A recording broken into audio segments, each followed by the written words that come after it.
Hi good morning friends. നമുക്കിന്ന് നമ്മുടെ ഗാർഡനിൽ നിന്ന് മേത്തിയുടെ ഇല, ഉലുവയുടെ ഇല പറിച്ചിട്ട് ലഞ്ചിന് വേണ്ടിയിട്ട് തോരൻ വയ്ക്കാം.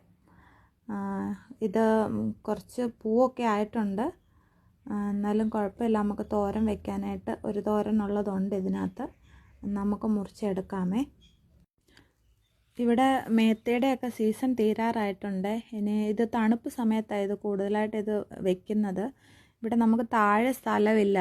താഴെ എന്തെങ്കിലും നട്ട് കഴിഞ്ഞാൽ പശുവൊക്കെ വന്ന് തിന്നിട്ട് പോവും, നമുക്കൊന്നും കിട്ടത്തില്ല. അതുകൊണ്ട് നമ്മൾ മേളിൽ കുറച്ച് ഗ്രോ ബാഗ് വെച്ചിട്ട് അതിനകത്ത് അത്യാവശ്യം കുറച്ച് മേത്തിയുടെയും പിന്നെ ക്യാബേജ്, മല്ലിയില, പിന്നെ കുറച്ച് തക്കാളി, അങ്ങനെ കുറച്ച് സാധനങ്ങൾ, ഒരുപാടില്ല, മുളക് അങ്ങനെയൊക്കെ. പിന്നെ നാട്ടിൽ നിന്ന് കപ്പ കൊണ്ടുവന്ന് നട്ടിട്ടുണ്ടായിരുന്നു.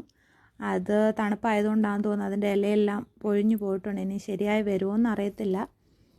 എന്തായാലും നമുക്ക് ഇത് ഉള്ളത് എടുത്ത് നമുക്ക് തോരൻ വയ്ക്കാമേ. കുറച്ച് തക്കാളി ഉണ്ട്, അതും കൂടെ നമുക്ക് പതുക്കെ അത് പറിച്ചെടുക്കാം. അത് തക്കാളി കുറച്ചൊരു 5-6 എണ്ണം കാണുമായിരിക്കും, അത്രേ ഉള്ളൂ.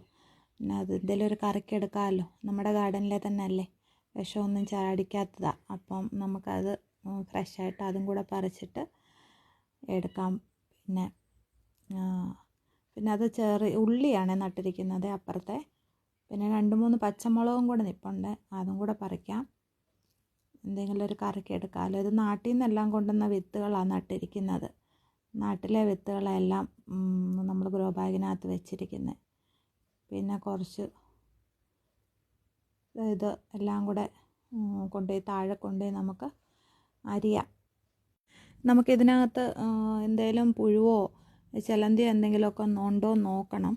നോക്കിയിട്ട് നമുക്കിത് വൃത്തിയാക്കി അതിൻ്റെ പൂവും കളയണം. എന്നിട്ട് അതിൻ്റെ തണ്ട് കുറച്ച് കട്ടിയായിട്ടുണ്ട്, അതെല്ലാം കളഞ്ഞ് അരിഞ്ഞെടുക്കാമേ. നമ്മളിതേണ്ട അരിഞ്ഞെടുത്തിട്ടുണ്ട്. ഇതിന് നമ്മുടെ മുരിങ്ങയുടെ ഇലയില്ലേ, അതിൻ്റെയൊക്കെ സെയിം ടേസ്റ്റാണ് കേട്ടോ. പിന്നെ ഇത് നമ്മൾ തേങ്ങായും ഇത് വെളുത്തുള്ളിയും പച്ചമുളകും കൂടെ ചതച്ച് വെച്ചതാണേ. അതും കൂടെ നമുക്ക് ഇതിനകത്തോട്ട് ഇട്ടിട്ട് മിക്സ് ചെയ്തെടുക്കാം.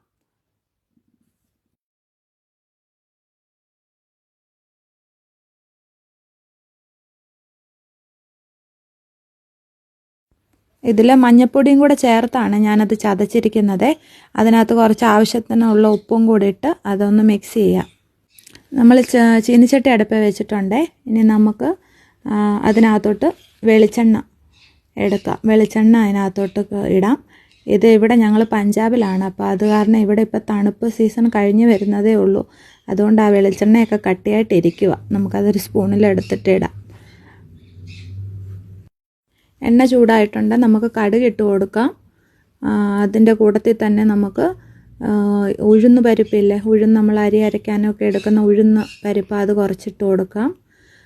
പിന്നെ വറ്റൽ മുളക് അതും കൂടെ ഇട്ട് കടുക് പൊട്ടിച്ച് കഴിയുമ്പോഴത്തേക്കിന് നമുക്കതിനകത്തോട്ട് ഈ അരിഞ്ഞു വെച്ചിരിക്കുന്ന ചീരയും കൂടെ ചേർത്ത് കുറച്ച് നേരം അടച്ച് വയ്ക്കാം.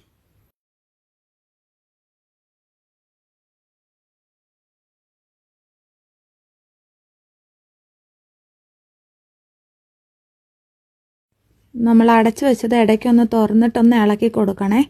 ഒന്ന് നല്ലപോലെ ഇളക്കിയിട്ട് ഒരു 2 മിനിറ്റും കൂടെ ഒന്ന് അടച്ചൊന്ന് വെക്കണം.